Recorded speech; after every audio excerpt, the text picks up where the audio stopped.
क्रांती ज्योती विद्यालय मराठी सिनेमाने पुन्हा एकदा 100 कोटीच्या क्वालिटीचा सिनेमा दिलाय. पण या सिनेमाने अजून 100 कोटी कमावले नाहीयेत. आणि खरं सांगू, या एका ओळीतच मराठी सिनेमाचं सत्य दडलंय आणि मराठी समाजाचं सुद्धा. जो सिनेमा 100 कोटी करेल अशी खरंच आमच्या सगळ्यांची अपेक्षा आहे. तर प्लीज प्लीज प्लीज थिएटरमध्ये जाऊन हा सिनेमा बघा. हा खूप सुंदर सिनेमा आहे. यातले सगळे परफॉर्मन्स एकदम सिन्सिअर आहेत. डिरेक्शन म्हटलं तर एकदम परफेक्ट. सिनेमॅटोग्राफी बद्दल खास बोलायला हवं, कारण ह्याच्यात कोकण इतकं सुंदर दिसतंय की एका क्षणासाठी मनात येतं, इथेही मुंबईसारखी सगळीकडून डेव्हलपमेंट आली, काय सौंदर्य राहील याचं.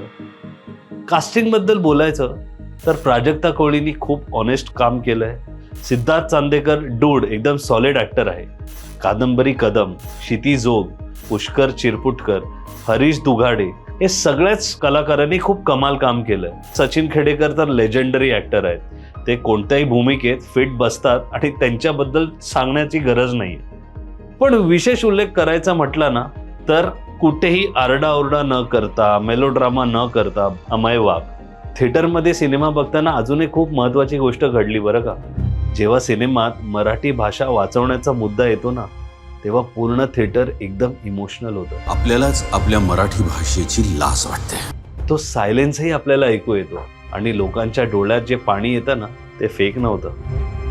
कारण मराठी ही आपल्यासाठी फक्त एक भाषा नाही आहे. ती आपली आयडेंटिटी म्हणजेच ओळख आहे. ती आपली मेमरी आहे. तो आपला वारसा आहे. मराठी भाषेला 2500 पेक्षा जास्त वर्ष झाली आणि त्याचा प्रवासाचा व्हिडिओ आमच्या चॅनलवर तुम्हाला बघायला मिळेलच.